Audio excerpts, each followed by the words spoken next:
Some aviation accidents unfold not from mechanical failure or extreme weather, but from the quiet accumulation of small, seemingly insignificant decisions. On June 21, 2013, a simple misstep during a routine takeoff at Oakland County International Airport proved fatal for a young pilot and his 3 passengers.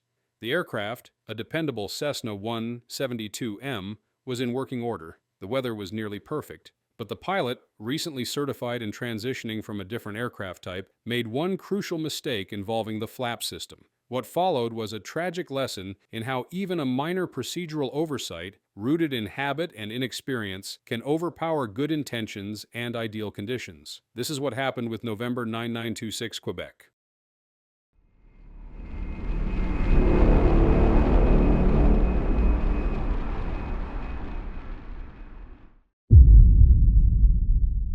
The flight that ended in disaster was never meant to be complicated. It was a clear, calm summer afternoon, around 1:40 p.m. local time, at Oakland County International Airport in Waterford, Michigan. The aircraft, a 1976 Cessna 172M, powered by a 150-horsepower Lycoming engine, had just completed a routine pre-flight inspection. On board were 4 people, a 19-year-old pilot named Troy Brothers and 3 of his family members, setting off on what should have been a short leisure flight under VFR. Skies were clear, visibility was excellent, and the ambient temperature hovered around 82 degrees. In aviation terms, it was a perfect day to fly, but beneath the surface, cracks were already forming. While Troy held a freshly minted private pilot certificate, his logged experience totaled just over 50 hours. Of those, the overwhelming majority had been in a Cirrus SR-20, a modern aircraft with a digital cockpit and a very different flap system. Reports indicate that Troy had logged only around 2 hours in the Cessna 172M, the aircraft he was now preparing to fly with his family. While both are 4-seat single-engine airplanes, the systems differ in subtle yet critical ways.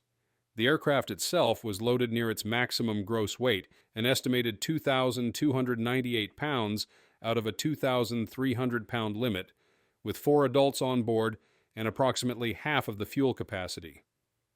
While technically within allowable limits, this left very little performance margin, particularly on a warm day when density altitude quietly chips away at engine efficiency.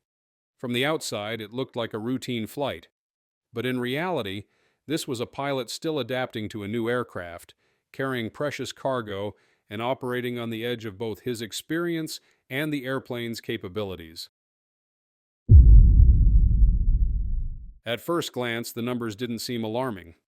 The aircraft's estimated takeoff weight was 2,298.5 pounds, just under the 2,300-pound maximum gross weight for the Cessna 172M. With 4 occupants, a light baggage load, and approximately half of the fuel tank filled, the aircraft was technically within operating limits. But within limits doesn't always mean within margin. In aviation, especially during takeoff, small margins can vanish quickly when drag increases or lift deteriorates, conditions that are precisely what this flight encountered. Runway 9 left, the departure point for this flight, offered approximately 5,320 feet of usable asphalt when departing from taxiway Mike. For most Cessna 172 in standard condition, this is ample runway, even when close to gross weight. However, the aircraft's configuration at takeoff severely compromised its ability to utilize that runway effectively. Investigators later confirmed, both through physical evidence and eyewitness accounts, that the flaps were fully extended to 40 degrees at the time of takeoff. This is a critical detail. In the Cessna 172M, full flaps are designed strictly for landing or specialized soft-field takeoffs, not normal operations. At 40 degrees, flap deployment creates significant drag, which can overwhelm the limited thrust of the 150-horsepower engine, especially when the airplane is heavy. That drag robs the airplane of the energy needed to generate lift and achieve climb performance. The aircraft may get off the ground, but it struggles to do anything else. Then there's the environmental factor. While 82 degrees might feel pleasant on the tarmac, it subtly reduces air density, thereby degrading both engine output and wing efficiency. This condition, known as high-density altitude, forces even the most capable airplanes to work harder to climb. For a lightly powered aircraft like the Cessna 1-72M, carrying a full load and configured with maximum flap drag, it created a perfect storm. Climb rate would have been marginal at best. Add in any instability or misalignment, and the aircraft would have been locked in a dangerous tug-of-war between lift and gravity. Had the flaps been retracted or set to the more typical from 0 to 10 degree for takeoff, the Cessna would likely have handled the runway and climb with more authority. But that configuration error, likely carried over from the pilot's prior experience in the Cirrus SR-20, left the airplane aerodynamically crippled from the moment it lifted off. What began as a textbook takeoff was already morphing into a crisis before the aircraft reached 100 feet above the ground. The takeoff began like any other. From the control tower, personnel observed the Cessna 172M rolling down runway 9 left and lifting off from the asphalt with what seemed to be normal acceleration. But that illusion of normalcy unraveled quickly. Instead of climbing out confidently, the aircraft appeared to struggle. It barely reached 100 to 150 feet above the ground before leveling off. One pilot approaching to land on a parallel runway described it as wallowing in the air, its nose slightly up, but its body lagging behind. The airplane was crabbing slightly, angled relative to its direction of movement, suggesting either wind correction or lack of stable control. Inside the cockpit, Troy Brothers likely realized something was wrong. The climb was sluggish, possibly alarmingly so. He keyed the mic to make a radio call to air traffic control. A little overweight, need to come back and land. It was a calm, measured transmission that gave little indication of panic, but it also hinted at a mistaken assumption. The issue wasn't weight alone, it was configuration. Nonetheless, ATC responded promptly, offering clearance to return to the parallel runway or even to land on the grass if necessary. No further transmissions followed. Moments later, witnesses on the ground saw the aircraft begin a left roll. The nose dipped. The left wing dropped. From such a low altitude, there was no room for recovery. The airplane entered a rapid, uncontrolled descent and impacted the infield of the airport in a nose-low, wing-low attitude. Upon impact, it rotated roughly 180 degrees and came to rest upright. Within seconds, a post-crash fire erupted, engulfing the aircraft. All 4 occupants were killed instantly or succumbed to injuries from the fire. Some bystanders initially believed the aircraft might be experiencing engine trouble, noting that the engine sounded like it was spitting and sputtering. But later investigation found no mechanical fault. What they likely heard was the sound of an overworked engine at maximum power, unable to overcome the aerodynamic drag induced by the full flap deployment. In essence, the aircraft was flying at the edge of a stall from the moment it left the ground. The sequence of events, from liftoff to impact, lasted less than a minute. But in that brief window, the margin for correction vanished. There was no stall warning, no emergency checklist to run, no opportunity to jettison weight or adjust configuration. The mistake had already been made on the ground. What followed was simply the inevitable outcome of a compromised climb. As investigators sifted through the aftermath of the crash, the picture that emerged was neither technical nor mechanical. It was deeply human. The aircraft was not faulty. No part had failed in flight. The engine was capable of generating power, and the control surfaces responded as designed. Even the environmental conditions, clear skies, light winds, offered no antagonism. And yet, 4 lives were lost within moments of takeoff. The NTSB's final report concluded that the pilot's failure to retract the wing flaps prior to takeoff, combined with his lack of familiarity with the Cessna 172M's flap system, directly caused the crash. That flap setting, fully extended to 40 degrees, and created massive aerodynamic drag. On a normal weight flight, that might have left some margin. But this aircraft was near gross weight, in warm summer air, with reduced engine performance and little lift margin. It never had a real chance to climb. Still, the central mistake wasn't the flap setting itself. The real culprit was habit, specifically the kind formed by early repetition in another cockpit. Troy Brothers had trained almost exclusively in the Cirrus SR-20, where the flap switch operates on a fixed detent system. Press, select, and the system does the rest. In contrast, The Cessna's spring-loaded switch must be held until the flaps reach the desired position. It's a manual process requiring both active attention and visual confirmation. Two different philosophies of design, automated versus tactile, and Troy, with only around 2 hours in the 172M, likely reverted to what he knew best. This phenomenon, known in human factors studies as negative transfer of learning, is especially common during aircraft transitions. What makes it deadly is that it's often invisible to the pilot until it's too late. The mental muscle memory from one system quietly overrules the unfamiliar checklist of another. In this case, the pilot probably believed he had followed procedure, only he hadn't.